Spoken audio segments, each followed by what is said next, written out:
ஆண்டவரும் அருமை இரட்சகருமாகிய இயேசு கிறிஸ்துவின் இடையினேற்ற நாமத்தினாலே மீண்டுமாக உங்கள் யாவருக்கும் என் அன்பின் வாழ்த்துக்களை நான் உரித்தாக்கிக் கொள்கிறேன்.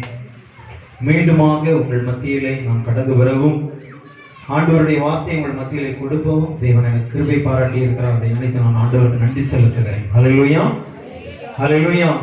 நல்லதொரு பிரதிஷ்டை பண்டிகையை நீங்கள் ஆசரித்துக் கொண்டு வருகிறீர்கள். கர்த்தர் உங்களுடைய வாழ்க்கையில செய்திருக்கிற நன்மைகளை நினைத்து ஆண்டவருக்கு இன்னும் நீங்க அதிகமாய் நீங்கள் ஆண்டவரை துதித்து பழகுங்க.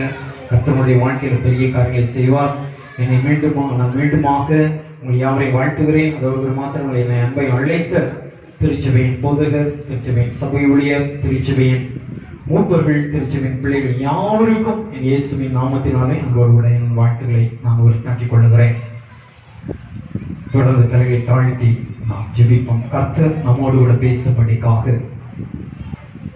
தேவன் நம்மோடு உறவாடும்படிக்காக, அவருடைய வல்லமை உள்ள வார்த்தைகள் நம் மத்தியிலே கிரியை செய்யும்படிக்காக ஆண்டவருடைய கரத்தில் ஒப்புக் கொடுக்கலாமா? ஏசப்பா, என் கூட பேசுங்க. ஆண்டவரே, என் கூட பேசுங்கப்பா. நல்லது மறுரூப ஆலயத்தை கொடுத்திருக்கிறீங்க, நல்ல சபையை கொடுத்திருக்கிறீங்க ஆண்டவரே, நல்ல குடும்பத்தை கொடுத்திருக்கிறீங்க, நல்ல விசுவாச குடும்பங்களை கொடுத்திருக்கிறீங்க ஆண்டவரே. இந்த ஆண்டு இந்த பிரதிஷ்டை பணியை காண்பதற்கு கிருபை தந்திருக்கிறீங்க ஆண்டவரே. இரண்டாவது நாளில் இந்த கன்வென்ஷன் கூட்டத்துல உங்களுடைய சமூகத்தை நான் கடந்து வந்திருக்கேன். என் கூட பேசுங்கன்னு சொல்லி கேட்கலாமா? வேதம் சொல்லுகிறது, அவர் பேசுகிற ஒரு ஆண்டவர் என்று சொல்லி, அவர் நம்மோடு உறவாடுகிற ஒரு தேவன் என்று சொல்லி வேதம் சொல்லுகிறது. ஒருவேளை எத்தனையோ காரியங்களோட இந்த இடத்துல நம்ம வந்திருக்கலாம், எத்தனையோ தேவைகளோட இந்த இடத்துல வந்திருக்கலாம். இப்பொழுது கர்த்தர் நம்மோடு கூட பேசணும். அவர் வார்த்தைகள், வேதம் சொல்லுகிறது, சத்தியத்தை அறிந்து கொள்ளுங்கள், சத்தியம் உங்களை விடுதலையாக்கும் என்று சொல்லி. சத்தியம் மாத்திரம் நம்மை விடுதலையாக்க முடியும், வேற யாரும் விடுதலையாக்க முடியாது. அந்த சத்தியம் இன்னைக்கு நம்மோடு கூட பேசணும். ஆண்டவருடைய வார்த்தை நம்மோடு கூட பேசணும். அவருடைய மெல்லிய சத்தம் நம்மோடு இடைப்படணும். ஏசப்பா, என் கூட பேசணும்னு சொல்லி கேட்கலாமா? வேதம் சொல்லுகிறது, யாரிடம் செல்வோம் இறைவா? வாழ்வு தரும் வார்த்தைகள் உம்மிடத்தில் தானே உள்ளன என்று சொல்லி, நம்மை வாழ வைக்கக்கூடிய வார்த்தைகள் கர்த்தரிடத்துல மாத்திரம் தாங்க இருக்குது. அந்த வார்த்தைகள் நம்மோடு பேசட்டும், நம்மை விருத்த சேதனம் செய்யட்டும், நம்மை உயிர்ப்பிக்கட்டும். கேட்கலாமா? சாமுவேல் ஆண்டவருடைய சத்தத்தை கேட்டவுடனே அழகாய் சொன்னார், கர்த்தாவே, நீ பேசும், அடியே கேட்கிறேன் என்று சொல்லி அவருடைய செவிகளை திறந்து கொடுத்து, ஏசப்பா, என்னோட பேசணும்னு சொல்லி கேட்கலாமா? யாரிடம் செல்வோம் இறைவா? வாழ்வு தரும் வார்த்தையெல்லாம் உம்மிடம் அன்றோ உள்ளன. யாரிடம் செல்வோம் இறைவா? இறைவா இயேசுவே, இறைவா இயேசுவே, இறைவா இயேசுவே, இறைவா இயேசுவே. கிருபையும் இரக்கமும் நீங்கள் பரலோக தகப்பனே, மன மகிழ்ச்சியான நாளுக்காக நாங்கள் நமக்கு நன்றி செலுத்துகிறோம் ஐயா. இப்பொழுது கூட ஆண்டவரே, நீ தந்திருக்கிற மகிமையானது ஆலயத்திற்காக உமக்கு ஸ்தோத்திரம் ஆண்டவரே. நீ தந்திருக்கிற மகிமையான திருச்சபைக்காக உமக்கு ஸ்தோத்திரம் ஐயா. ஆண்டவரே, நீ தந்திருக்கிற ஆலயத்தினுடைய அப்பா, அந்த பிரதிஷ்டை பண்டிகையை நாங்கள் ஆசரிக்கும்படிக்காய், இந்த பிரதிஷ்டை பண்டிகையை நாங்கள் கண்ணார கண்டு ஆண்டவரே, நீ செய்த நன்மைகளை நினைத்து நாங்கள் உம்மை துதிக்கும்படிக்காய், அப்பா, நீ செய்த நன்மைகளை நினைத்து நாங்கள் உமக்கு ஸ்தோத்திரங்களை ஏறெடுக்கும்படிக்காய், நீ தந்த நல்ல தருணங்களுக்காக உமக்கு ஸ்தோத்திரம், ஸ்தோத்திரம், ஸ்தோத்திரம் ஆண்டவரே. இரண்டாவது நாள் ஆண்டவரே இந்த கன்வென்ஷன் கூடைக்காக நன்றி செலுத்துகிறோம். இவ்வளவு நேரம் உம்மை பாடி துதித்து மகிமைப்படுத்த ஆண்டவரே உம்மை உயர்த்த நீர் கிருபை பாராட்டினீர். உமக்கு ஸ்தோத்திரம் ஐயா. பாடல்கள் மூலமாக நீ மகிமைப்பட்டீர். எங்களுடைய துதிபலிகளின் மூலமாக நீ மகிமைப்பட்டீர். உமக்கு ஸ்தோத்திரம். தொடர்ந்து எங்களோடு பேசும், எங்களோடு பேசும் ஆண்டவரே. உடைய மெல்லிய சத்தத்தை கேட்டு நாங்கள் அப்பா உணர்வடை எங்களுக்கு அனுக்கிரகம் பாராட்டும். ஒப்பு கொடுக்கிறோம், தாழ்த்துகிறோம். இயேசுவின் நாமத்தில் ஜெபிக்கிறோம் நல்ல பிதாவே. ஏசாயா தீர்க்கதரிசியின் புஸ்தகம் 8ஆம் அதிகாரம் 13ஆம் வசனத்தினுடைய முன்பாகம் எடுத்தவர்கள் யாராவது வாசிக்கலாமா? சேனைகளின் கர்த்தரையை பரிசுத்தம் பண்ணுங்கள். கிறிஸ்துவுக்குள் பிரியமான திருச்சபையினுடைய பிள்ளைகளே, இந்த வேத வசனம் இவ்வாறு சொல்லுகிறது, சேனைகளின் கர்த்தரையை பரிசுத்தம் பண்ணுங்கள் என்று சொல்லி. கர்த்தரை குறித்து, சேனைகளின் தேவனாகிய கர்த்தரை குறித்து வேதம் சொல்லுகிறது, அவர் பரிசுத்தர் பரிசுத்தர் பரிசுத்தர் என்று சொல்லி. அவர் பரிசுத்தம் உள்ள ஒரு தேவன் என்று சொல்லி வேதத்திலே சொல்லப்பட்டு இருக்கிறது.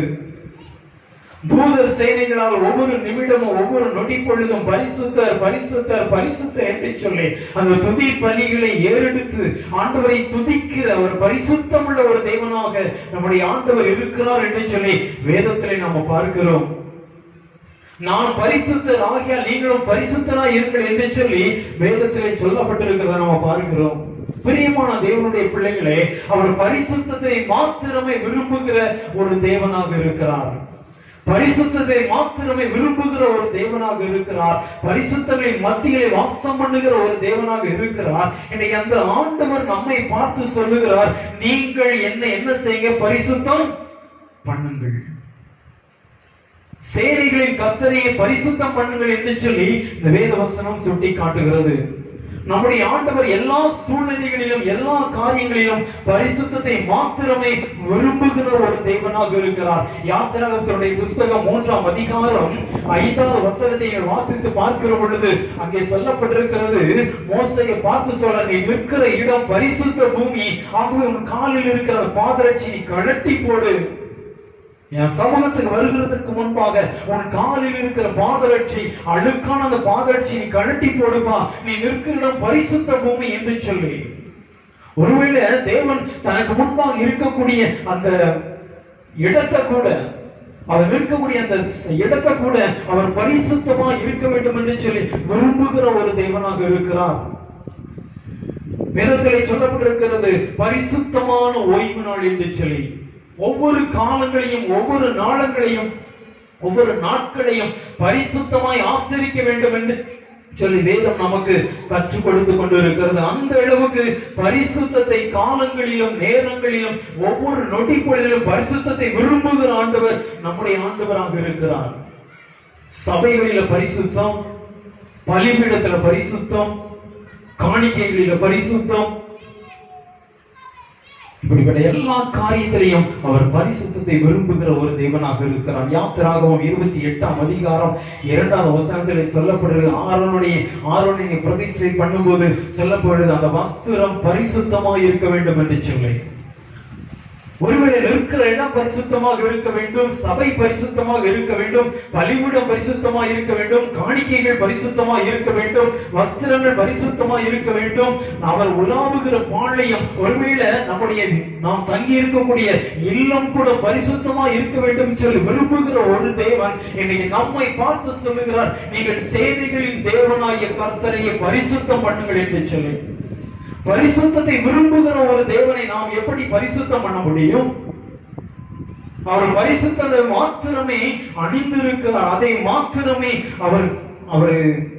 அவர் விரும்புகிற ஒரு தேவனாக இருக்கிறார் என்று சொல்லி வேதத்திலே பார்க்கிறோம். யாத்திராகமம் 15ஆம் அதிகாரம் 11வது வசனத்திலே சொல்லப்படுகிற அவர் பரிசுத்தத்திலே மகத்துவம் உள்ள ஒரு தேவன் என்று சொல்லி, பரிசுத்தத்தை மாத்திரமே மகிமையாக கொண்ட ஒரு தேவன் என்று சொல்லி 1 சாமுவேல் புஸ்தகம் 2ஆம் அதிகாரம் 2வது வசனத்தில் சொல்லப்பட்டிருக்கிறது, கர்த்தரை போல பரிசுத்தம் உள்ளவர் இல்லை, உண்மை இல்லாமல் வேறொருவரும் இல்லை என்று சொல்லி சொல்லப்படுற அந்த அளவுக்கு பரிசுத்தமுள்ள ஒரு தேவன் இன்னைக்கு உங்களையும் என்னையும் பார்த்து சொல்லுகிறார், நீங்கள் சேனைகளின் கர்த்தரையை பரிசுத்தம் பண்ணுங்கள் என்று சொல்லி.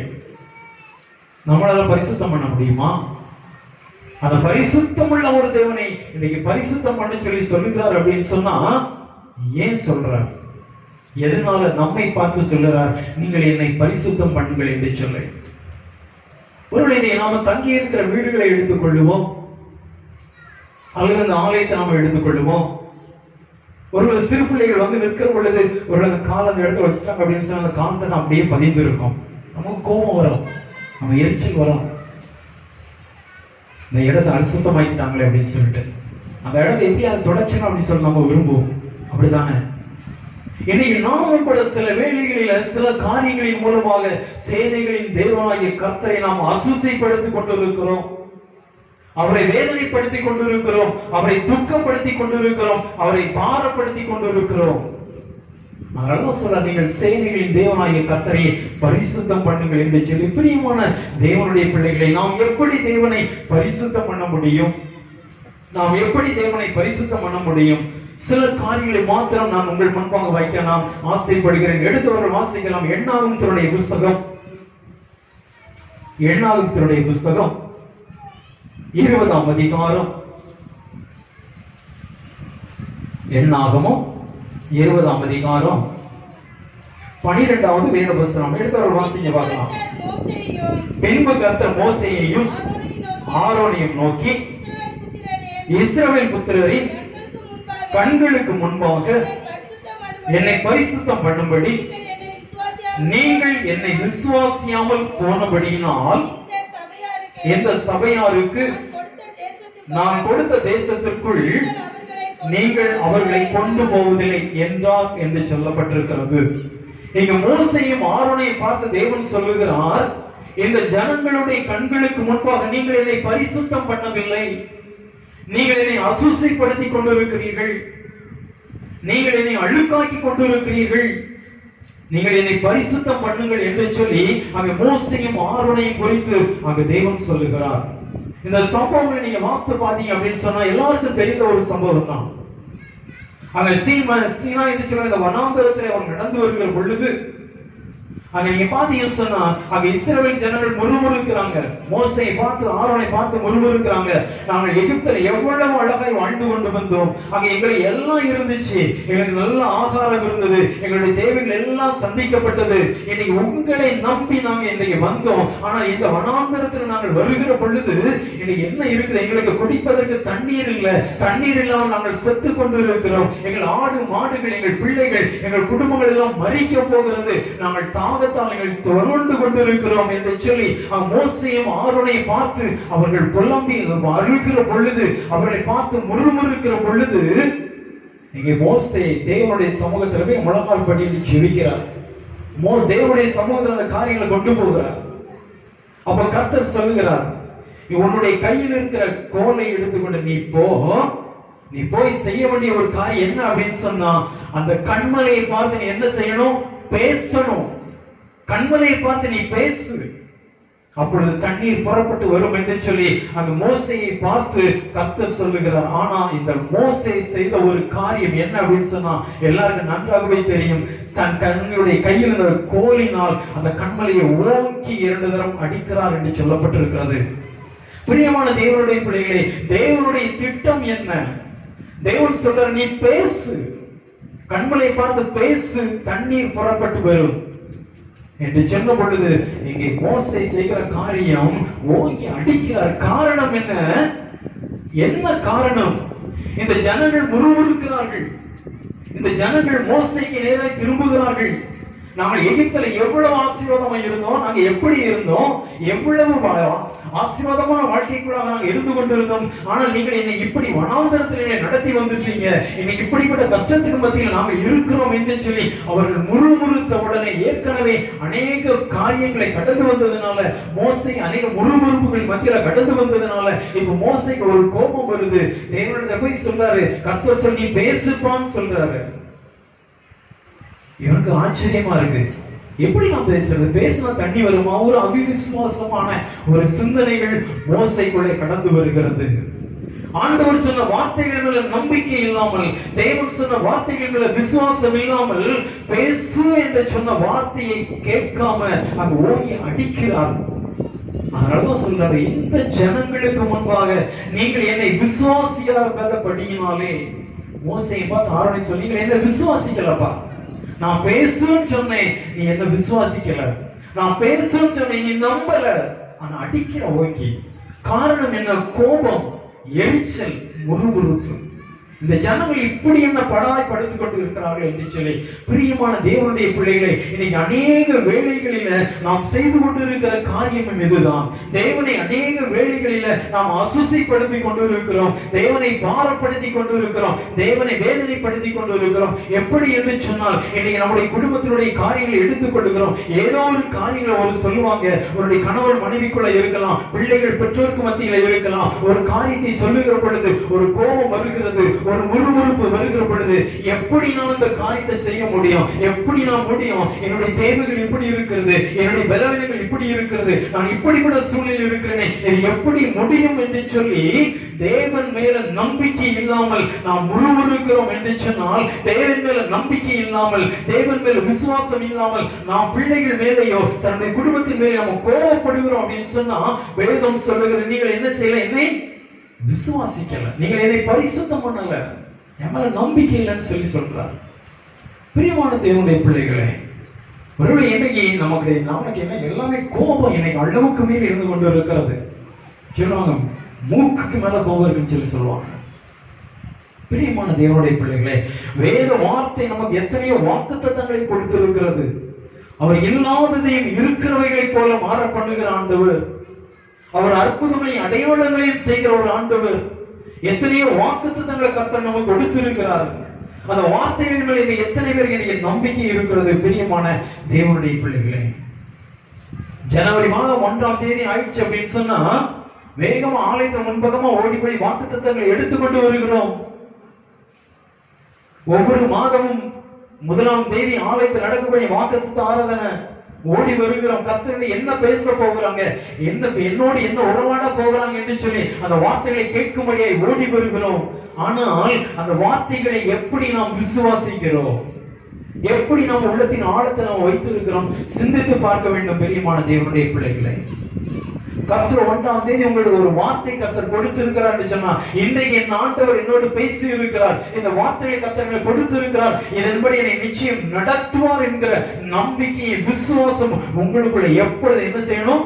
இருந்து கொண்டே இருக்க வேண்டும். பிரியமான தேவனுடைய பிள்ளைகளை, நீங்க சொல்ற இஸ்ரவேல் ஜனங்களுக்கு முன்பாக நீங்கள் என்னை பரிசுத்தம் பண்ணவில்லை என்று சொல்லி, பிரியமான தேவனுடைய பிள்ளைகளே, இந்த இஸ்ரவேல் ஜனங்கள் முறுமுறுக்கிறவர்களாக இருந்தாங்க, தேவன் மேல நம்பிக்கை இல்லாதவர்களாக இருந்தாங்க, தேவன் மேல விசுவாசம் இல்லாதவர்களாக இருந்தாங்க.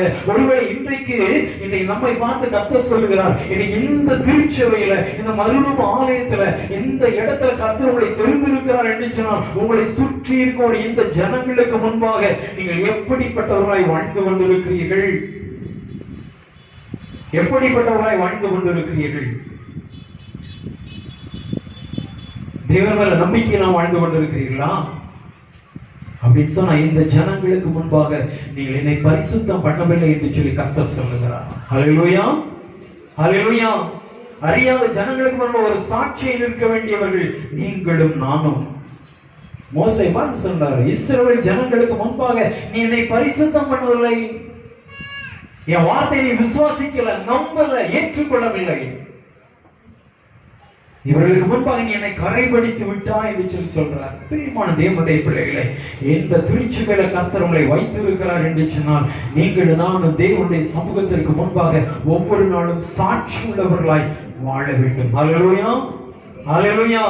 எந்த அளவுக்கு நீங்கள் சாட்சியை இருக்கிறீர்களோ, அந்த அளவுக்கு எந்த இடத்துல தேவனுடைய நாமத்தை நீங்கள் உயர்த்தி கொண்டிருக்கிறீர்கள், அவருடைய நாமத்தை இந்த இடத்துல நீங்கள் மகிமைப்படுத்திக் கொண்டிருக்கிறீர்கள்.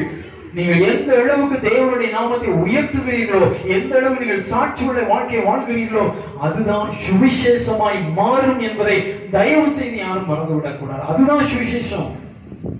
உங்களுடைய சாட்சியுள்ள வாழ்க்கை தான் சுவிசேஷம். சுற்றி இருக்கிற ஜனங்களுக்கு முன்பாக அதை தயவு செய்து நன்றாய் நாம் அறிந்து கொள்ள வேண்டும். தேவனை பரிசுத்தம் பண்ணுகிறவர்களாக நாம் ஒவ்வொரு நாளும் காணப்பட வேண்டும் என்று சொல்லி வேதம் கற்றுக் கொடுக்கிறது. கர்த்தர் அவங்களுக்கு கொடுத்திருக்கிற ஒவ்வொரு வாக்குத்தத்தங்கள் அழகான நல்ல வேத புத்தகத்தை கர்த்தர் கொடுத்திருக்கிறார். இதை விட மருந்து வேற எதுவுமே கிடையாது. இதை விட அவங்களை விடுவிக்கிறதுக்கு வேற ஆயுதம் எதுவுமே கிடையாது. ஹல்லேலூயா, ஹல்லேலூயா. அனுபவபூர்வமாக ஒவ்வொரு நாளும் உணர்ந்து கொண்டு இருக்கிறபடியினால நான் சொல்றேன், இந்த வார்த்தைகளை தவிர உங்களை வாழ வைப்பதற்கு, உங்களை உயர்த்துவதற்கு, உங்களை ஆசீர்வதிப்பதற்கு இந்த வேத புத்தகத்தை தவிர வேற எதுவுமே கிடையாதுங்க. தேவன் உங்களுக்கு கொடுத்திருக்கிற இந்த வாக்குத்தத்தங்களை நீங்கள் விசுவாசிங்க, நீங்கள் நம்புங்கள், முறுமுறுக்காதீர்கள், கோபப்படாதீர்கள், எரிச்சல் அடையாதீர்கள். பிரியமான தேவனுடைய பிள்ளைகளே, அங்க மோசையிடத்தில் இருந்த கோபமும் பகையும் எரிச்சலும் தான், முறுமுறுப்பும் தான் இந்த இப்படிப்பட்ட ஒரு சூழ்நிலைக்கு அங்கே கொண்டு வந்தது என்று சொல்லி பார்க்கிறோம். அதன் பின்பாக மோசையும் ஆரோனும் மிகப்பெரிய ஆசீர்வாதத்தை அவர் இழந்து போனார்கள். அதுக்கப்புறம் தான் சொல்றாரு, பாலும் தேனும் ஓடுகிற அந்த கானான் தேசத்துல உங்களால் என்ன செய்ய முடியாது, போகவே முடியாது, உங்களால போக முடியாதுப்பா. காரணம், நீங்கள் அவிசுவாசமாய் இருந்ததுனால என்று சொல்லி அவர் சொல்லுகிறார். பிரியமான தேவனுடைய பிள்ளைகளே, இதை நாம எப்படிப்பட்ட வாழ்க்கை வாழ்ந்து கொண்டு இருக்கிறோம்? ஒரு சாட்சி உள்ள வாழ்க்கை வாழ்ந்து கொண்டு இருக்கிறோமா? அநேக வேளையில அல்லது நம்பிக்கையற்றவர்களாய் பேசிக் கொண்டு இருக்கிறோமா? நம்பிக்கையற்றவர்களாய் செயல்பட்டு கொண்டு இருக்கிறோமா? பிரியமான தேவனுடைய பிள்ளைகளே, நீ நிறைய வேளைகளில் நம்ம ஒரு வழிகளை வச்சுட்டு ஆண்டவருடைய சமூகத்துல வந்து நிற்கிறோம். அங்க சொல்றாங்க, 8ஆம் புஸ்தகம் 20ஆம் அதிகாரம் 5வது வசனத்திலே சொல்லப்பட்டிருக்கிறது, அந்த இஸ்ரவேல் ஜனங்கள் சொன்னாங்க, அந்த இடத்தை பார்த்து சொன்னாங்க, இது கெட்டு போன இடம், கெட்ட இடம். தேவன் வழி நடத்துகிற அந்த வழி இடத்துல பார்த்து சொன்னாங்க, அருவருப்பா பாக்குறாங்க, இது கெட்டு போன இடம், இந்த இடத்து வழியா எங்களை நீங்க கூட்டிட்டு வந்துட்டீங்களே அப்படின்னு சொல்லிட்டு. இன்னைக்கு நிறைய வேளையில நாம் சில வழிகளை சிந்தித்துக் கொண்டிருக்கிறோம், சில நினைவுகளின்படி வாழ வேண்டும் என்று சொல்லி நாம் சிந்தித்துக் கொண்டிருக்கிறோம். பிரியமான தேவனுடைய பிள்ளைகளே, உங்களுடைய வழிகள் தேவனுடைய வழிகள் அல்ல. நீங்கள் நினைச்சிருக்கிற மாதிரி தேவன் நினைக்க மாட்டாரு. அவருடைய காரியங்கள் வேறு. நம்மை எப்படி நடத்த வேண்டும், எப்படிப்பட்ட ஆசீர்வாதங்களை கர்த்தர் கொடுக்க வேண்டும் என்று சொல்லி அது தேவனுக்கு மாத்திரமே தெரியும். அல்லேலூயா, அவருக்கு மாத்திரம்தாங்க தெரியும். அவருடைய சமூகத்திற்கு முன்பாக சாட்சி உள்ளவர்களாய், அவருடைய வார்த்தைகளை விசுவாசித்து நடக்கிறவர்களாய் நாம காணப்படுகிற பொழுது கர்த்தர் நிச்சயம் நம்முடைய வாழ்க்கையில பெரிய காரியங்களை செய்வார். ஹல்லேலூயா, ஹல்லேலூயா. இன்னொரு காரியங்களை நம்ம பார்க்க போகிறோம். ஏசாயா தீர்க்கதரிசியுடைய புஸ்தகம் அதே 8ஆம் அதிகாரம் 13வது வசனத்தை மீண்டும் ஒரு முறை நம்ம வாசிக்கலாம், முழுவதுமாக நம்ம வாசிக்கலாம்.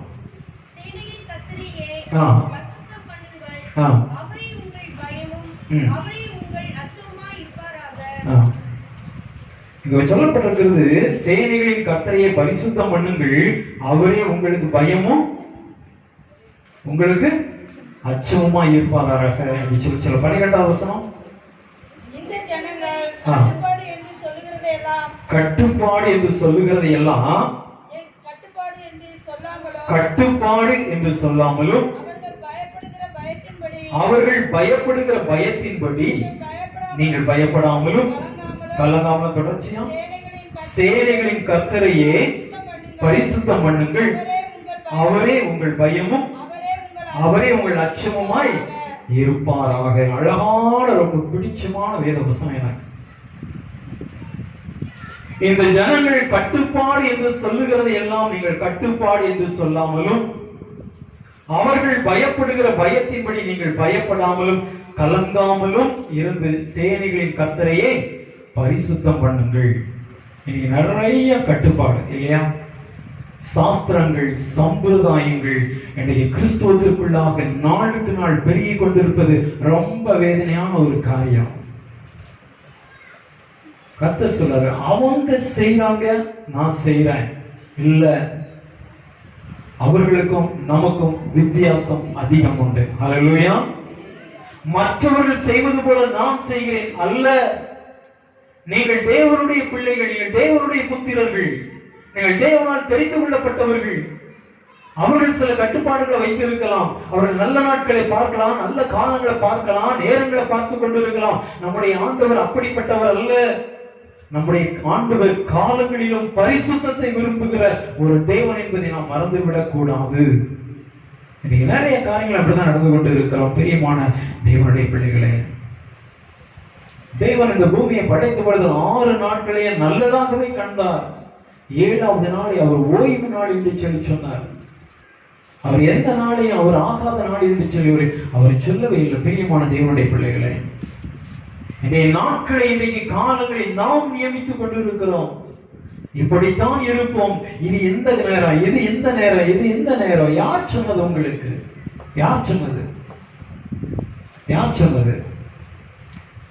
என்னுடைய வீடு கட்டி பிரதிஷ்டை பண்ணும்போது சிலர் சொன்னாங்க, செவ்வாய்க்கிழமை நீ வைக்கப்படாது அப்படின்னு சொல்லி. நான் சொன்னேன், அப்படிதான் வைப்பேன் அப்படின்னு. நான் அப்படிதான் வைப்பேன் அப்படின்னு. எத்தனை பேர் எதிர்த்தாங்க. நான் வீடு கட்டி கொண்டு இருக்கிற பொழுது எத்தனை பேர் என்ன வந்து எதிர்த்தாங்க. நீ இந்த இடத்துல உன்னால வாழ முடியாதுப்பா, இந்த இடம் ஆகாத இடம், இந்த இடம் மோசமான இடம், உனக்கு தெரியாது. இந்த இடத்துல எத்தனையோ சம்பவங்கள் நடந்திருக்குது, உனக்கு தெரியாது. ஒரு நிமிஷம் கூட உன்னால் நிம்மதியை வாழ முடியாதுன்னு சொல்லி சொன்னாங்க. ஆனா நான் சொன்ன ஒரே ஒரு காரியம், என் ஆண்டவர் என்னோடு கூட இருக்கிறார். ஹல்லேலூயா. சேனைகளின் தேவனாகிய கர்த்தர் என்னோடு கூட இருக்கிறார். அவர் இருக்கிற பொழுது நான் எதற்கு பயப்பட வேண்டும் என்று சொல்லி நான் தேவனுடைய சமூகத்துல அர்ப்பணித்து அந்த இடத்துல என்னுடைய இல்லத்தை நான் கட்ட ஆரம்பித்தேன். பிரியமான தேவனுடைய பிள்ளைகளே, இன்றைய வரைக்கும் கர்த்தர் எங்களுக்கு எந்த சிறு சேதம் கூட இல்லாதபடிக்கு கர்த்தர் கிருபையா என்னை பாதுகாத்து வருகிறார், என்னுடைய குடும்பத்தை பாதுகாத்து வருகிறார். ஹல்லேலூயா, ஹல்லேலூயா. அவர்கள் கட்டுப்பாடு என்று சொல்லுகிறபடி நீங்கள் கட்டுப்பாடுகள் நீங்கள் விதிக்காதிருங்கள், நாட்களை நீங்கள் நியமிக்காதிருங்கள். தேவனுடைய சமூகத்தில் ஒப்புக் கொடுங்கள். ஆண்டவரை, நான் இந்த காரியங்களை செய்ய வேண்டும் என்று சொல்லி நினைத்திருக்கிறேன் ஆண்டவரே. என்னுடைய குடும்பத்தில் இந்த காரியங்களை செய்ய வேண்டும் என்று சொல்லி நான் நினைத்திருக்கிறேன் ஆண்டவரே. நீர் என்ன விரும்புகிறீர் என்று சொல்லி தேவனுடைய சமூகத்தில் வைத்து நீங்கள் ஜெபித்து பாருங்கள். கர்த்தர் உங்களோடு பேசுவார். கர்த்தர் உங்களோடு பேசுவார். பிரியமான தேவனுடைய பிள்ளைகளே, அவர்கள் பயப்படுவது போல நீங்கள் பயப்படாமலும் கலங்காமலும் இருந்து, இன்னைக்கு எதை குறிச்சாலும் பயம். பிசாச கண்டா பயம், மந்திரவாதியை கண்டா பயம், செய்வன வச்சுட்டாண்டோய், அதை பண்ணிட்டான், இதை பண்ணிட்டான், இல்லையா? பிரியமான தேவனுடைய பிள்ளைகளே, நீங்கள் நானும் ஆண்டவருடைய பிள்ளைகள். அவர் பிசாசை தன்னுடைய காலின்களை நசுக்கி இருக்கிறார். சாத்தானின் அதிகாரத்தை அவர் நொறுக்கி போட்டிருக்கிறார். அல்லேலூயா. சாத்தானின் அதிகாரிகளை நிர்மூலமாக்கி இருக்கிறார். நீங்கள் நானும் ஆராதிக்கிற ஆண்டவர் அப்படிப்பட்ட ஒரு ஆண்டவர். அப்படி இருக்கிற பொழுது ஏன் பயப்படணும்? அவங்க மந்திரவாதிக்கு பயப்படுறாங்க, நீங்க ஏன் பயப்படுறீங்க? நீங்க ஏன் பயப்படுறீங்க? ஒரு எலுமிச்சம்பழம் காலையில ஒரு வீட்டுக்கு முன்னால கிடந்தா அவ்வளவுதான், அந்த வீட்டை விட்டு யாரும் வெளியே வர மாட்டாங்க, தெரியுமா? எனக்கு தெரிஞ்ச ஒரு சகோதரர் ஒரு நேரம் என்கிட்ட வந்து பேசிட்டு இருந்தாங்க.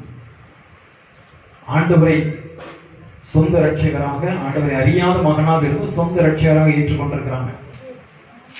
அது ஆரம்ப நாட்களிலே ஒரு நாள் ரொம்ப வைராக்கியமா, இன்னை வரைக்கும் ரொம்ப வைராக்கியமா நின்று கொண்டிருக்கிறான். தொழில் செய்து கொண்டிருந்த இடத்துல, கடை வச்சிருக்கிற இடத்துல காலையில ஒரு 6 மணிக்கு அவனுக்கு போன் வருது. அந்த தம்பி அவன் கடைக்கு முன்னால என்னெல்லாமோ பண்ணி வச்சிருக்கிறாங்கப்பா, பார்த்துக்கோ அப்படின்னு சொல்லிட்டு பக்கத்தில் இருக்கவங்க ஃபோன் பண்ணி சொல்லியிருக்கிறாங்க. அப்போ அந்த தம்பி உடனே பைக் எடுத்துட்டு வந்து பார்த்துருக்கிறான். கடை வாசலுக்கு முன்னால எலுமிச்சம்பழம் 5-6 கலர் கலரா என்னெல்லாமோ வச்சிருந்துருக்கிறாங்க. சில காரியங்களை பண்ணி வச்சுட்டு போயிருக்கிறாங்க. அப்போ அந்த சகோதரன் ஒரு காரியத்தை சொன்னானோ, என்னிடத்துல சொன்ன கதையை நான் சொல்லுகிறேன். அந்த இடத்துல இருந்து சத்தம் போட்டு சொன்னானோ, மெயின் ரோடு சத்தம் போட்டு சொன்னானோ, யார் வச்சீங்க, யார் செய்தீங்கன்னு எனக்கு தெரியாது, யார் வச்சீங்க, யார் செய்தீங்கன்னு எனக்கு தெரியாது. ஆனா ஒன்னே ஒண்ணு செய்யுங்க, தயவு செய்து நீங்க வச்சீங்க. இன்னைக்கு ஒரு எலுமிச்சம்பழம் 5 ரூபாய்.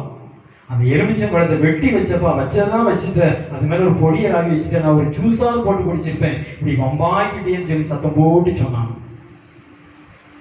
அந்த எலுமிச்சம்பழத்தை வெட்டி அந்த கலர் பொடியை போடாம வச்சிருந்தா ஒரு ஜூஸாவது என் பிள்ளைக்கு போட்டு கொடுத்துருப்பேன்பா, இப்படி நீ வம்பாக்கிட்டியா, இன்னும் வைக்கும் போது நீ அப்படி வைக்காத, பொடியை பக்கத்துல வேணா வை, எலுமிச்சம்பழத்துல தேய்ச்சிடாதப்பா அப்படின்னு சொன்னாங்க.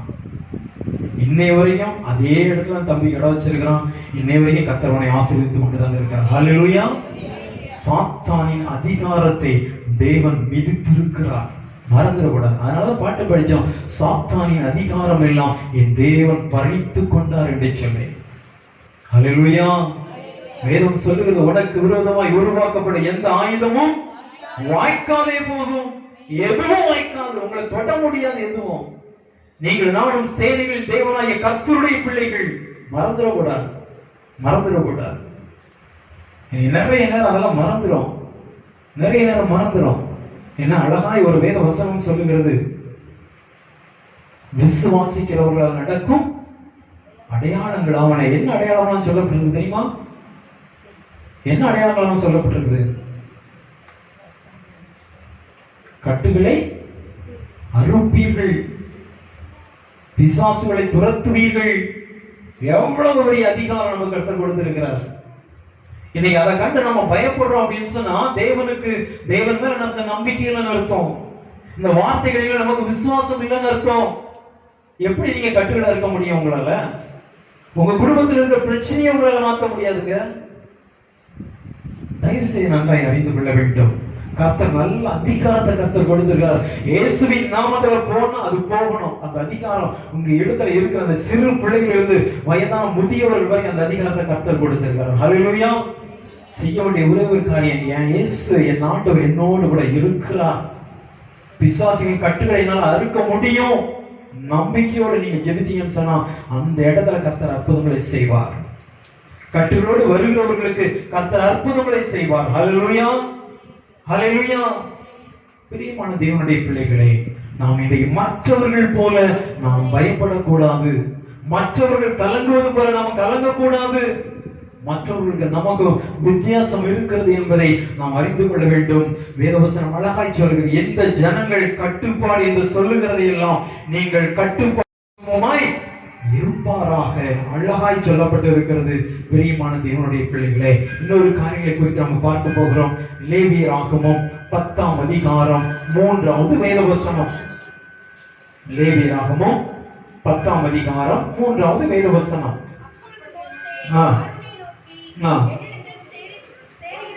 என்னிடத்தில் சேருகிறவர்களால் நான் பரிசுத்தம் பண்ணப்பட்டு போறோம்.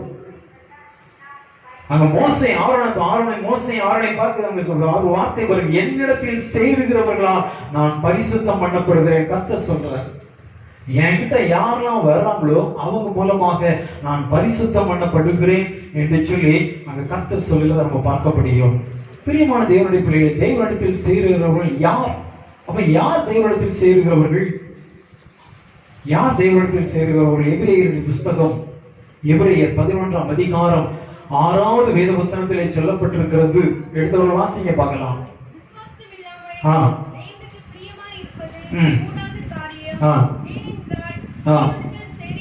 தேவனிடத்தில் சேருகிறவன் அவர் உண்டென்றும் அவர் தம்மை தேடுகிறவர்களுக்கு பலன் அளிக்கிறவர் என்றும் விசுவாசிக்க வேண்டும். எவ்வளவு அழகாய் சொல்லப்பட்டிருக்கிறது பாருங்க. யார் தேவனிடத்தில் சேருகிறவர்களா? வேதம் சொல்கிறது, தேவனிடத்தில் சேருகிறவன் அவர் உண்டென்றும் அவர் தம்மை தேடுகிறவர்களுக்கு பலன் அளிக்கிறவர் என்றும் விசுவாசிக்க வேண்டும். திரும்ப விசுவாசத்தை பற்றி தான் சொல்றார்.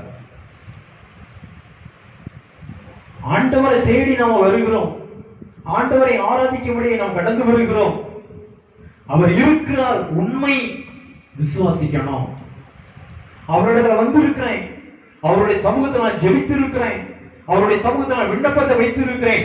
நிச்சயம் என் ஜெபத்திற்கு அவர் பதில் தருவார், என்னுடைய ஜெபத்திற்கு அவர் பலன் கொடுப்பார் என்று சொல்லி யாரெல்லாம் விசுவாசிக்கிறீங்களோ அவர்கள் தேவனிடத்தில் சேருகிறவர்கள்.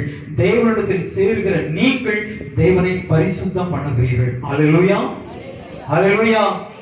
விசுவாசிக்கிறீங்களா இல்லையா? அது உங்களுடைய கையில தான் இருக்கு, ஏன்ட்ட இல்ல. நீங்க விசுவாசிக்கிறீங்களா இல்லையா? அது உங்களுடைய கையில தான் இருக்கிறது. அந்த 11ஆம் அதிகாரம் முழுவதையும் நீங்க வாசித்து பாத்தீங்கன்னு சொன்னா விசுவாசத்தை குறித்து ஒரு பெரிய பட்டியலே போட்டிருப்பாங்க. ஒரு பெரிய பட்டியலே இருக்கும். அங்க ஆபிரகாமை குறித்து சொல்லப்படுகிறது. ஆபிரகாம் தன் சரீரம் செத்து போயிட்டு என்று சொல்லி அறிந்திருந்தும், தன்னுடைய சரீரம் செத்து போச்சு முடியாது என்று அறிந்திருந்தும் தேவன் தந்த அந்த வாக்கு தத்தத்தை அவன் நம்பினான். தேவன் வாக்குத்தத்தம் பண்ணி அவர் மாறாதவர், நிச்சயம் என்னுடைய வாழ்க்கையில அவர் நிறைவேற்றுவார் என்கிற நம்பிக்கை அங்கே ஆபிரகாமுக்குள்ளே இருந்தது என்று சொல்லி சொல்லப்பட்டிருக்கு. அதனால அந்த வேத வசனம் தெளிவாய் சொல்லுகிறது, தேவனிடத்தில் சேருகிறவர் அவர் உண்டென்றும் அவர் நிச்சயம் இருக்கிறார் என்று ஆபிரகாம் நம்பினார். நம்பினதோடு மாத்திரம் அல்ல, என்ன வாக்குத்தத்தம் பண்ணி இருக்கிறார், கடற்கரை மணலை போல என் சந்ததி ஆசீர்வதிப்பார், வானத்தின் நட்சத்திரங்களை போல என் சந்ததி ஆசீர்வதிப்பார், அவர் சொல்லி இருக்கிறார், நிச்சயம் செய்வார் என்கிற ஒரு நம்பிக்கை, விசுவாசம் ஆபிரகாமுக்குள்ள இருந்ததுனாலதான் தன்னுடைய சரீரம் செத்து போனது என்று சொல்லி அறிந்திருந்தும் என் ஆண்டவர் செய்வார் என்கிற நம்பிக்கையில அங்கே ஆபிரகாம் இருந்தார் என்று சொல்லி பார்க்கிறோம். பிரியமான தேவனுடைய பிள்ளைகளே, தேவன் உண்டென்று நம்பிக்கை முதல்ல வேணும். அவர் இந்த இடத்துல உலாவிக் கொண்டு இருக்கிறார் என்கிற நம்பிக்கை வேண்டும். நாளைக்கு பிரதிஷ்டை பண்டிகை கொண்டாடி கொண்டு இருக்கிறோமே, என்ன நம்பிக்கையோடு இந்த பண்டிகை ஆசரித்துக் கொண்டு இருக்கிறோம். பிரியமான தேவனுடைய பிள்ளைகளே, அவர் இருக்கிறார் சொல்லி நம்புறீங்களா? ஆண்டவருடைய சமூகத்தில் ஜெபிக்கிறார், அவர் ஜெபத்தை கேட்டுக்கொண்டு இருக்கிறார் என்கிற நம்பிக்கை உங்களுக்குள்ள இருக்கிறதா? தேவன் ஜீவனோடு இருக்கிறத நீங்க விசுவாசிக்கிறீங்களா? அவர் நேற்று வென்று மாறாத தேவன் என்று சொல்லி நம்புறீங்களா? என்னுடைய ஜெபத்திற்கு பதில் தருவார் என்று நீங்க நம்புறீங்களா? அவர் எனக்கு விடுதலை தருவார் என்று சொல்லி நம்புறீங்களா? அவர் என்னை ஆசீர்வதிப்பார் என்று சொல்லி நம்புறீங்களா? இந்த பிரதிஷ்டை பண்டிகை நிச்சயம் ஒரு மாற்றத்தின் பண்டிகையாக அது அமையும். ஹல்லேலூயா, ஹல்லேலூயா. என்னதான் நீங்க இந்த இடத்துல வந்து முட்டி முட்டி அழுது ஜெபம் பண்ணாலும் நம்பிக்கை இல்லாம நீங்க போனீங்க அப்படின்னு சொன்னா அந்த ஜெபம் வீணானதுதான், அந்த பண்டிகையும் வீணானதுதான். நன்றாய் அறிந்து கொள்ள வேண்டும், நன்றாய் நீங்கள் அறிந்து கொள்ள வேண்டும். இந்த ஆண்டு எனக்கு கர்த்தர் மாற்றத்தை தருவாங்க. அடுத்த பிரதிஷ்டை பண்டிகை வருகிற பொழுது இந்த இடத்துல நான் அற்புதங்களை பெற்றவனாக நான் வருவேன், அற்புதங்களை பெற்றவனாக தான் நான் வருவேன் என்று சொல்லி இந்த இடத்துல நீங்க நம்பிக்கையோடு போய் பாருங்க, கர்த்தர் நிச்சயம் உங்களுடைய வாழ்க்கையில பெரிய காரியங்களை செய்வார். ஹல்லேலூயா, ஹல்லேலூயா. நான் நம்புறேன், நான் விசுவாசிக்கிறேன், தேவன் செய்வார் என்று சொல்லி நான் விசுவாசிக்கிறேன். பிரியமான தேவனுடைய பிள்ளைகளை, உங்கள் விசுவாசத்தை விட்டு நீங்கள் ஒருபோதும் பின்வாங்கி போய்விடக்கூடாது, ஒருபோதும் பின்வாங்கி போய்விடக்கூடாது. எண்ணாகமத்தினுடைய புஸ்தகம் 32ஆம் அதிகாரம் 15வது வேதவசனம் சொல்லுகிறது, நீங்கள் அவரை விட்டு பின் வாங்கினால் அவர் இன்றும் அவர்களை வனாந்திரத்தில் இருக்கப்பட்டுவார்.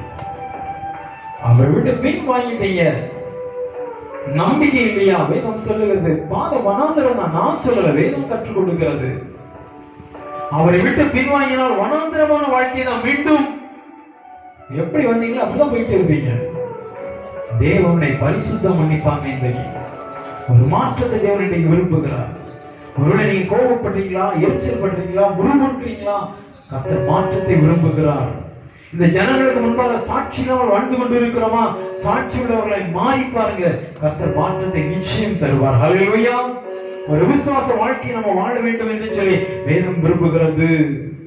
அழகான ஒரு வேத வசனம் சொல்லுகிறது, எபிரேயர் 3ஆம் அதிகாரம் 12வது வேத வசனம் சொல்லுகிறது, சகோதரரே, ஜீவனுள்ள தேவனை விட்டு விலகுவதற்கு ஏதுவான விசுவாசம் உள்ள பொல்லாத இருதயம் உங்களில் ஒருவருக்குள்ளும் இராதபடிக்கு நீங்கள் எச்சரிக்கையா இருங்கள். கடினமான ஒரு வார்த்தை தான் இது.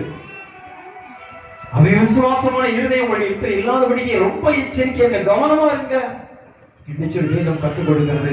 பிரியமான தேவனுடைய பிள்ளைகளே, இன்னும் 2 காரியம் ரொம்ப சுருக்கமா சொல்லி நான் நிறைவு செய்ய விரும்புகிறேன். எசேக்கியேல் தீர்க்கதரிசியுடைய புஸ்தகம் 20ஆம் அதிகாரம் 41வது வேத வசனம். எசேக்கியேல் 20ஆம் அதிகாரம் 41வது வேத வசனம். எடுத்தவர்கள் வாசிங்க பார்க்கலாம்.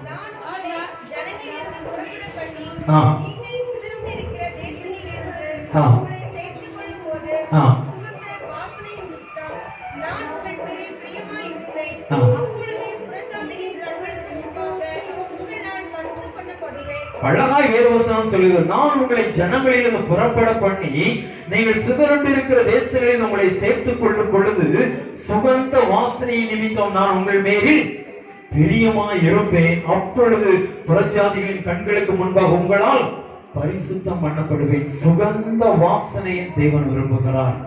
ஒரு சுகந்த வாசனையை தேவன் விரும்புகிறார். பிரியமான தேவனுடைய பிள்ளைகளே, தேவனுக்கு செலுத்தக்கூடிய காணிக்கைகள், தேவனுக்கு செலுத்தக்கூடிய நன்றி பலிகள், தேவனுக்கு செலுத்தக்கூடிய துதி ஆராதனைகள், ஸ்தோத்திர பலிகள் எல்லாமே அதன் சுகந்த வாசனையை மாற வேண்டும். தேவனுடைய சமூகத்தில் கொடுக்கிற ஒவ்வொரு காணிக்கைகளும் அதன் சுகந்த வாசனையை நீங்கள் எப்பொழுது மாறுகிறதோ அது புறஜாதிகளுக்கு மத்தியில அது தேவனை பரிசுத்தம் பண்ணுகிறதாய் மாறும் என்று சொல்லி வேதம் கற்றுக் கொடுக்கிறது. பிரியமான தேவனுடைய பிள்ளைகளே, பாவம் என்கிற அடிமைத்தனத்திலிருந்து கர்த்தர் நம்மை மீட்டு இருக்கிறார். பிரியமான தேவச்சனமே, ஒரு சிதறந்த நிலைமையிலிருந்து கர்த்தர் நம்மை பிரித்தெடுத்து இருக்கிறார். தேவச்சனமே, இன்னைக்கு ஒவ்வொரு நாள் தேவனுடைய சமூகத்துல வந்து காணிக்கைகளை செலுத்துகிறோம் என்று சொன்னால் அந்த காணிக்கையை நாம் எப்படி செலுத்திக் கொண்டிருக்கிறோம்? எப்படி செலுத்திக் கொண்டிருக்கிறோம்? 2 கொரிந்தியர் புஸ்தகம் 9ஆம் அதிகாரம் 7வது வசனத்திலே சொல்லப்பட்டிருக்கிறது, உற்சாகமாய் கொடுக்கிறவரில் கர்த்தர் பிரியமாய் இருக்கிறார். தேவனுடைய சமூகத்தில் வருகிற பொழுது உற்சாகமா வரணும். உற்சாகமாய் அந்த காணிக்கைகளை கொண்டு வந்து படைக்க வேண்டும். முறுமுறுப்பா வரக்கூடாது. யாரோ ஒருவருக்காக நீங்கள் வரக்கூடாது. யாரோ ஒருவர் சொன்னதற்காக வந்து தேவனுடைய சமூகத்திலே காணிக்கைகளை படைக்க கூடாது. முழு உள்ளத்தோடு உற்சாகமாய் முழு மனது உள்ளத்தின் ஆழத்திலிருந்து தேவனுடைய சமூகத்துல நீங்கள் காணிக்கைகளை கொண்டு வந்து படைக்க வேண்டும். ஹல்லேலூயா, ஹல்லேலூயா. ஒருமுறை விசுவானி ஊழியத்திற்காக ஒன்றியம் செய்திருக்க தன்னார்வமாக நான் அழைக்கப்படுகிறேன். அடிக்கடி நான் தன்னார்வ ஊழியனாக விசுவானி ஊழியத்திற்காக கடந்து செல்வதுண்டு. கேரள மாநிலத்தினுடைய அந்த பகுதிகளுக்கு நம்முடைய சிஎஸ்சி திருமண்டலத்தை சேர்ந்த சபைகள் ஒரு 5 சபைகள் அங்க கேரள மாநிலத்தின் உள்பகுதியில் இருக்குது. அங்க ஒரு இடத்துக்கு என்னை அழைச்சிட்டு போனாங்க, விசுவானி ஊழியர்கள் அழைச்சிட்டு போனாங்க. அப்போ ஒரு வீட்டில் நாங்க போய் உட்கார்ந்து இருக்கிறோம். அங்க இருந்த ஒரு சகோதரி சொன்னாங்க, ஒரு வயதான ஒரு தாயார், கிட்டத்தட்ட ஒரு 80 வயதுக்கு மேலான ஒரு தாயார் வைத்து பராமரித்துக் கொண்டிருக்கிறார்கள். கணவரை இழந்துட்டாங்க, பிள்ளைங்க வெளியில இருக்கிறாங்க. இந்த தாயார் மட்டும் அந்த வயதான தன்னுடைய தாயாரை வைத்து பராமரித்து அந்த இடத்துல கிடைக்கிற வேலைகளை செய்து கொண்டு இருக்கிறாங்க.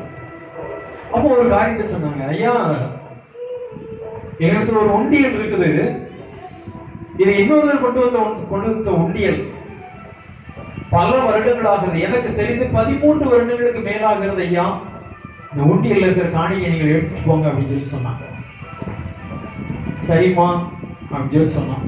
அவங்க இதுவரைக்கும் வரவில்லை, 13 வருஷத்துக்கு மேல ஆயிடுச்சு. உள்ள எப்படி இருக்குன்னு எனக்கு தெரியாது, உள்ள இருக்கிற பணம் எப்படி இருக்குன்னு எனக்கு தெரியாது, ஆனாலும் நான் தந்துடுறேன், நல்ல பைசாவை நீங்க எடுத்துட்டு போங்க, ஆகாதுச்சுன்னா நீங்க விட்டுருங்க அப்படின்னு சொல்லி சொன்னாங்க. கையில எடுத்துட்டு வராங்க மண் உண்டியல், கையில எங்களால தூக்க முடியல, பெரிய உண்டியல். கொஞ்சம் கொஞ்சமா சேர்த்து வச்சிருந்தாங்க. சில பணங்கள் ஆகாத பணங்களாகி போய் விட்டது. 13 வருஷம் தான். அங்க எப்படி இருக்கும் பாருங்க.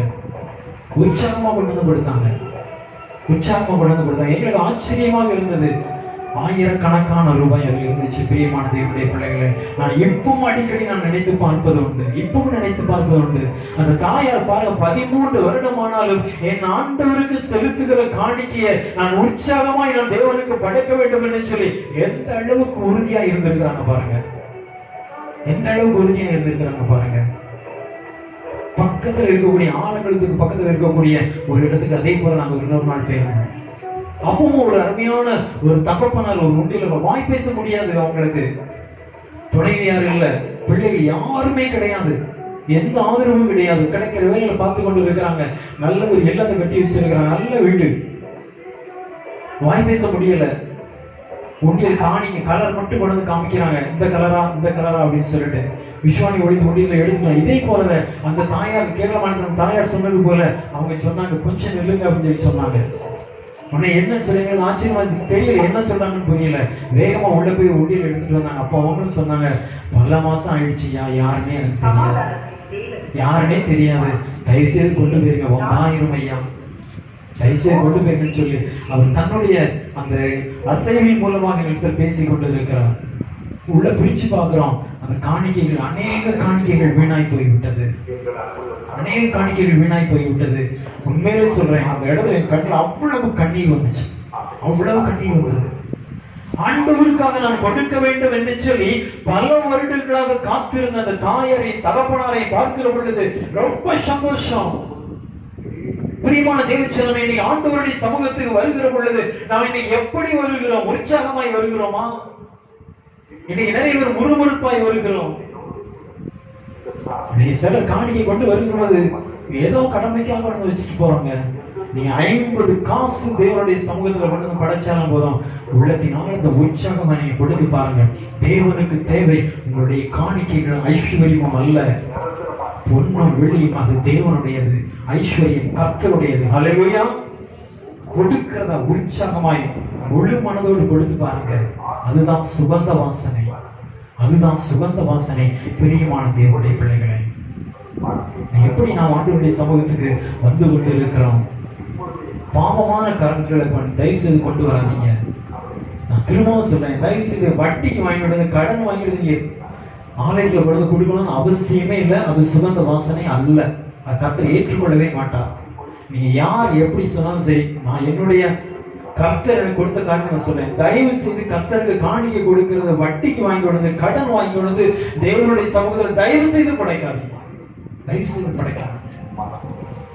கர்த்தர் உங்களுக்கு கொடுத்திருக்கிற ஆசீர்வாதத்திலிருந்து மனப்பூர்வமாய் உள்ளதை கொண்டு வந்து கொடுங்க. அதுதான் தேவனுக்கு பிரியமானது. நீ கடன் வாங்கி கொண்டு கொடுப்பீங்க, திருப்பி அந்த கடனை கொடுக்க முடியாது, முறுமுறுப்பீங்க, பயப்படுவீங்க, மனுஷனுக்கு பயப்படுவீங்க.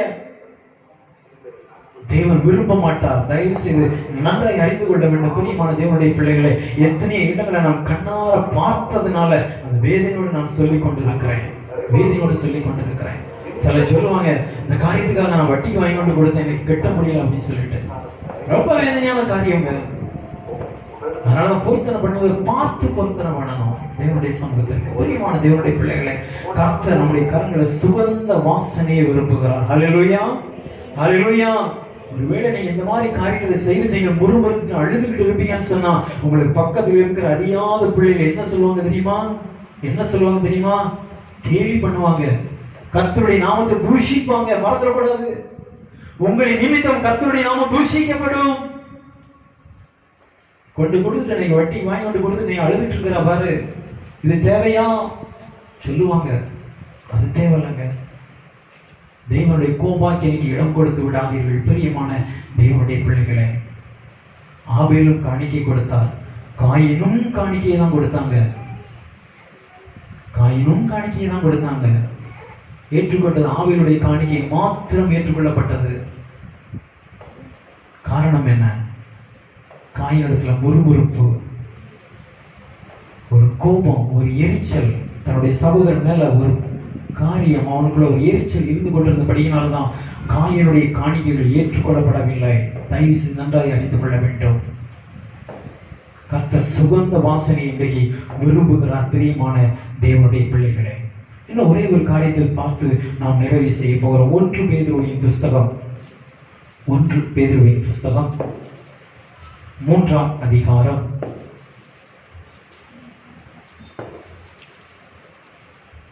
14-15 வேத வசனம். நீதி நிமித்தமாக நீங்கள் பாடுபட்டால் பாக்கியவான்களாய் இருப்பீர்கள். அவர்களுடைய பயமுறுத்தலுக்கு நீங்கள் பயப்படாமலும் கலங்காமலும் இருந்து கர்த்தராகிய தேவனை உங்கள் இருதயங்களில் பரிசுத்தம் பண்ணுங்கள். உங்களில் இருக்கிற நம்பிக்கையை குறித்து உங்களிடத்தில் விசாரித்து கேட்கிற யாவருக்கும் சாந்தத்தோடும் வணக்கத்தோடும் உத்தரவு சொல்ல எப்பொழுதும் ஆயத்தமாக. 2 காரியங்களை கர்த்தர் சொல்லுகிறாங்க. நீங்க எப்படி என்னை பரிசுத்தம் பண்ணுவீர்கள் என்று சொல்லி எங்களுக்கு தேவன் சொல்லுகிறார் பாருங்க. ஒரு வசனம் சொல்லுகிறது, அவர்களுடைய பயமுறுத்தலுக்கு நீங்கள் பயப்படாமலும் கலங்காமலும் இருந்து. உங்களுக்கு விரோதமாய் தீங்கு பேசுகிறவர்கள், உங்களுக்கு விரோதமாய் செயல்படுகிறவர்கள், தீமைக்கு தீமை செய்கிறவர்கள், 9ஆம் வசனம் சொல்லுகிறது, தீமைக்கு தீமை செய்கிறவர்கள், உதாசீனம் பண்ணுகிறவர்கள், இவர்களை நீங்கள் அப்படியே சரி கட்டாமல் தீமைக்கு தீமை செய்கிறவர்களாய் இருந்து விடாதபடிக்கு, உதாசீனப்படுத்துவர்களை நீங்கள் உதாசீனப்படுத்துவர்களாய் இல்லாதபடிக்கு, அதற்கு பதிலாக நீங்கள் ஆசீர்வாதத்தை சுதந்திரித்துக் கொள்ளும்படி அழைக்கப்பட்டவர்கள் என்று அறிந்து ஆசீர்வதியுங்கள். உங்களை யார் உங்களை கோபப்படுத்துறாங்களா, உங்களை எரிச்சல் படுத்துறாங்களா, உங்களுக்கு விரோதமாய் செயல்படுகிறார்களா, உங்களுக்கு விரோதமான காரியங்களை செய்து கொண்டிருக்கிறார்களா, தீமைக்கு தீமையானதை செய்து கொண்டிருக்கிறார்களா, நீங்கள் செய்ய வேண்டிய ஒரே ஒரு காரியம் என்னன்னு சொன்னா, அவர்களை நீங்கள் ஆசீர்வதிக்க வேண்டும். உங்கள் ஜெபத்தினாலே அவர்களை ஆசீர்வதிக்க வேண்டும். ஹல்லேலூயா, ஹல்லேலூயா. அதின் நிமித்தம் நாம் தேவனை பரிசுத்தப்படுத்துகிறோம் என்பதை நாம் மறந்துவிடக் கூடாது. பிரியமான தேவனுடைய பிள்ளைகளே, அவர்கள் பயமுறுத்தலாம். துன்மார்க்கமான மனிதர்கள் தேசத்திலே பெருகி கொண்டுதான் இருக்கிறார்கள். அவர்கள் நம்மளை பயமுறுத்தலாம். உங்களை அப்படி பண்ணிடுவேன், உங்களை எப்படி செய்திருவேன், உங்களை விரோதமா இந்த காரியத்தை நான் செய்து விடுவேன் என்று சொல்லலாம். ஒருவேளை அவங்களுடைய காரியங்கள் நம்மை பயமுறுத்தல கொண்டு வரலாம். செய்யணும் வச்சிருப்பாங்க, அதை பண்ணி எப்படிப்பட்ட காரியங்களாக இருந்தாலும் சரி, தேவனுடைய சமூகத்தில் அவர்களை நீங்கள் ஆசீர்வதித்து ஜெபிக்கிறவர்களாய் காணப்பட வேண்டும். ஹல்லேலூயா, ஹல்லேலூயா. அதின் நிமித்தம் நாம் தேவனை பரிசுத்தப்படுத்துகிறோம். அந்த பரிசுத்தம் உள்ள தேவனை நாம் பரிசுத்தப்படுத்துகிறோம் என்று சொல்லி வேதம் கற்றுக் கொடுக்கிறது. பெரிய சாக்கியம் இது, ஆண்டவரை பரிசுத்தப்படுத்துவது என்பது. இந்த அற்பமான இந்த ஜீவன் நமக்கு கொடுக்கப்படுகிற பெரிய கிருபை. பிரியமான தேவனுடைய பிள்ளைகளே, நாம் மற்றவர்களை போல பயப்படக்கூடாது. அவர்களுடைய பயமுறுத்தலுக்கு பயப்படாமலும் கலங்காமலும், பிரியமான தேவனுடைய பிள்ளைகளே, பொல்லாப்பு செய்கிற மனிதர்களுக்கு நீங்கள் பயப்படாதீங்க. தீமை செய்கிற மனிதர்கள் பயப்படாதீங்க. ஏசாயா தீர்க்கதரிசியுடைய புத்தகம் 51ஆம் அதிகாரம் 12வது வசனத்தை நீங்க வாசித்து பாருங்க. அங்க சொல்லப்பட்டிருக்கு பாருங்க ஒரு வசனம். ஏசாயா 51:12. நான் நானே உங்களுக்கு ஆறுதல் செய்கிறவர்,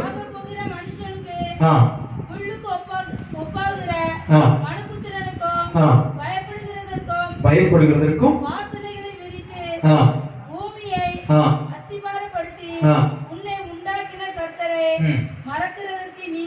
நீ யார்? அழகா சொல்ல, நானே உங்களுக்கு ஆறுதல் செய்கிறவர், நான் உங்களோட தான் இருக்கிறேன். ஒவ்வொரு நாளும் உங்களை ஆறுதல் படுத்துவேன். பொல்லாங்கு செய்கிற மனிதர்கள் எழுப்பலாம், உங்களை விரோதமாய் செயல்படுகிறவர்கள் எழுப்பலாம், உங்களை எடுக்கல் செய்கிறவர்கள் எழுப்பலாம்.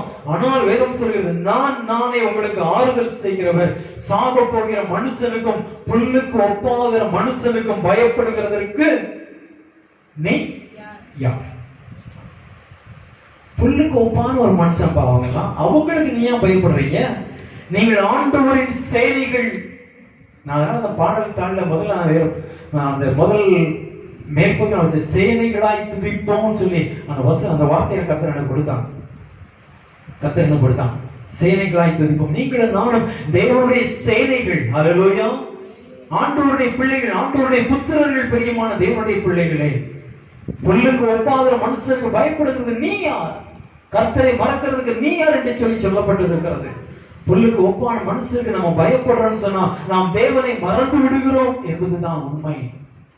பிரியமான தேவனுடைய பிள்ளைகளே, நாம் பயப்பட வேண்டாம். தேவனுடைய சமூகத்தில் நீங்கள் ஜெபித்து பாருங்கள், ஜெபித்து பாருங்கள். இன்னைக்கு நேரம் இல்லை. என்னுடைய வாழ்க்கையான சம்பவத்தை நான் சொன்னேன்னு சொன்னா உண்மையில ரொம்ப ஆச்சரியமாக இருக்கும்.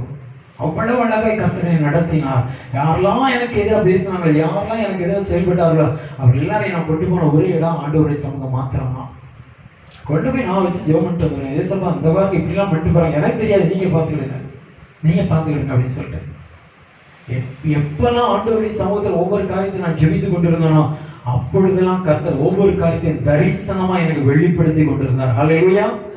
10 நாளைக்கு பிறகு நடக்கக்கூடிய சம்பவத்தை 10 நாளைக்கு முன்னாலே கர்த்தரை தெளிவாக வெளிப்படுத்தி தரிசனங்கள் மூலமாக சொப்பனங்கள் மூலமாக கர்த்தரை வெளிப்படுத்தி கொண்டே இருந்தார். அதனாலதான் என்னை சுத்தி இருந்தவங்களும் ஆச்சரியம், இவன் எப்படின்னா அவன் தப்பிச்சுக்கிட்டே இருக்கிறான், எத்தனையோ கண்ணி வச்சுக்கிட்டு இருக்கான், இவன் எல்லா விஷயத்திலையும் தப்பிச்சுக்கிட்டே இருக்கிறான்னு சொல்லிதான் அவங்க ஆச்சரியப்பட்டாங்க. இன்றைக்கு அவர்கள் தேவனை அறிந்து கொண்டார்கள். இவனை சுற்றி இருப்பது கர்த்தருடைய பிரசன்னம் என்பதை அவர்கள் அறிந்து கொண்டார்கள். ஹல்லேலூயா. அதனால யார் எனக்கு எதிராக பேசவே மாட்டாங்க.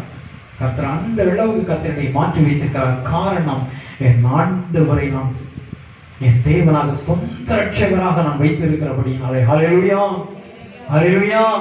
நீ அப்படி சாட்சியை இருந்து பாருங்க. உங்கள் பொல்லாப்பு செய்கிற மனுஷருடைய அன்பு கூர்ந்து பாருங்க. நீங்க பேசி பாருங்க, அன்போடு நீங்க பேசி பாருங்க.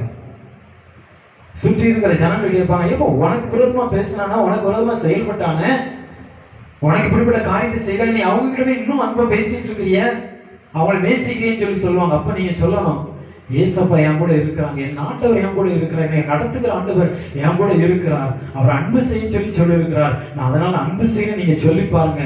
உங்களோட பேசின அந்த ஆத்மாவை கர்த்தர் தொடுவார். ஹல்லேலூயா. அதான் சுவிசேஷம், அதான் சுவிசேஷம். மறந்துடக்கூடாது, இதுதான் சுவிசேஷம். சுற்றி இருக்கிற ஜனங்களுக்கு முன்பாக நம்முடைய வாழ்க்கை எப்படி இருக்கிறதோ அதுதான் சுவிசேஷத்தை எளிதாய் கொண்டு போகும் என்பதை ஒருபோதும் மறந்துவிடக்கூடாது. பிரியமான தேவனுடைய பிள்ளைகளே, வேத வசனம் சொல்லுகிறது. மீண்டும் ஒரு முறை அந்த வசனம் வாசிப்போம்.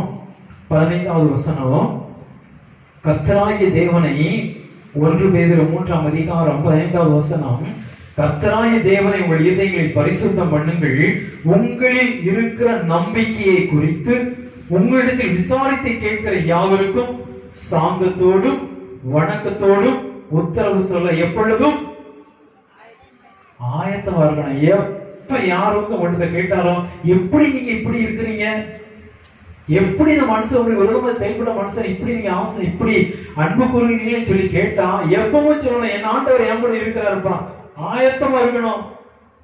ஏன்னா என் கூட ஏசப்பா இருக்கிறாங்க, அவர்கள் நம்பிக்கையா இருக்கிறேன், ஆயத்தமா இருக்க வேண்டும். அதுதான் பரிசுத்த நீங்க பண்றீங்கன்னு அர்த்தம். யோசிக்கிறீங்களா? ஐயோ இவங்க எதுவும் பேசுவாங்களோ, இவங்க எதுவும் சொல்லுவாங்களோ, இவங்க எதுவும் கேள்வி பண்ணுவாங்களோ, இவங்க எதுவும் பரியாசம் பண்ணணும்னு நினைக்காதீங்க.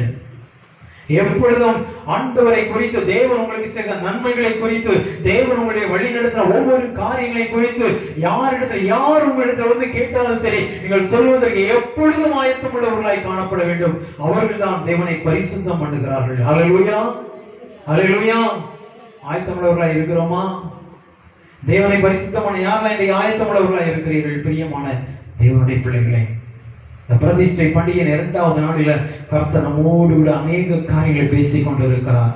அநேக காரியங்களை பேசிக் கொண்டிருக்கிறார். பிரியமான தேவனுடைய ஜனமே, சேனைகளின் கர்த்தரை பரிசுத்தம் பண்ணுங்கள், சேனைகளின் கர்த்தரை பரிசுத்தம் பண்ணுங்கள்.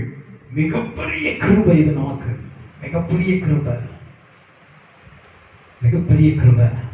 பரிசுத்தம் பண்ணுவதற்கு நாம் இன்னைக்கு ஆயத்தமா இருக்கிறோமா? இந்த பிரதிஷ்டை பண்டிகையில ஒரு மாற்றத்தை நீங்க எடுத்து பாருங்க, ஒரு மாற்றத்தை எடுத்து பாருங்க. இந்த எல்லைகள் இன்னும் விரிவாக்கப்படும். ஹல்லேலூயா. இந்த மறுரூப ஆலயத்தினுடைய எல்லைகள் இன்னும் விரிவாக்கப்படும். உங்களை சுற்றி அறியாத ஜனங்கள், பல ஜனங்கள் வாழ்ந்து கொண்டிருக்கிறாங்க, ஆயிரக்கணக்கான ஜனங்கள் வாழ்ந்து கொண்டிருக்கிறாங்க. அவருடைய கண்களுக்கு முன்பாக தேவனை நீங்கள் பரிசுத்தம் பண்ணி பாருங்கள். இந்த எல்லைகள் இன்னும் விரிவாக்கப்படும். இந்த எல்லைகள் இன்னும் விரிவாக்கப்படும். இந்த திருச்சியின் எல்லைகள் இன்னும் விரிவாக்கப்படும். இன்னும் அநேக குடும்பங்களை கர்த்தர் இந்த இடத்துல கொண்டு வந்து சேர்ப்பதற்கு ஒரு சித்தமுள்ள ஒரு தேவனாய் இந்த இடத்துல உலாவிக் கொண்டிருக்கிறார் என்பதை மறந்துவிடக் கூடாது. சேனைகளின் தேவனாகிய கர்த்தரையே பரிசுத்தம் பண்ணுங்கள். நம்முடைய விசுவாசத்தின் மூலமாக, ஆண்டவருடைய வார்த்தைகளுக்கு கீழ்ப்படிவதன் மூலமாக, அறியாத ஜனங்கள் செய்யக்கூடிய அந்த கட்டுப்பாடுகளுக்கு கீழ்ப்படியாதபடிக்கு என் ஆண்டவர் என் கூட இருக்கிறார் என்கிற நம்பிக்கையோடு, அவர் கொடுத்த நாட்களும் காலங்களும் தேவனுடையது, அவர் என்னோடு கூட இருக்கிறார் நம்பிக்கையோடு நாம் வாழ்ந்து பொழுது, தேவனை அண்டி சேர்கிற பொழுது, அவரை கிட்டி சேருவதன் மூலமாக நாம் தேவனை பரிசுத்தம் பண்ணுகிறோம். சுகந்த வாசனைய ஆண்டவருக்கு கொடுத்து நாம் பரிசுத்தம் பண்ணுகிறோம். சாட்சியாய் எப்பொழுதும் நின்று ஆண்டவருடைய நாமத்தை மகிமைப்படுத்துவதற்கு, தேவன் நம்முடைய வாழ்க்கையில செய்த நன்மையான காரியங்களை சொல்லுவதற்கு எப்பொழுதும் ஆயத்தம் உள்ளவர்களாய் இருப்பதின் நிமித்தம் தேவனுடைய நாமத்தை நாம் பரிசுத்தம் பண்ணுகிறோம். எந்த நாட்களிலும், இந்த பிரதிஷ்டை நாட்களிலும் இந்த கிருபைகளை நாம் பெற்றுக்கொள்வோம். கர்த்தர் நிச்சயம் நம்முடைய வாழ்க்கையில பெரிய காரியங்களை செய்வார்.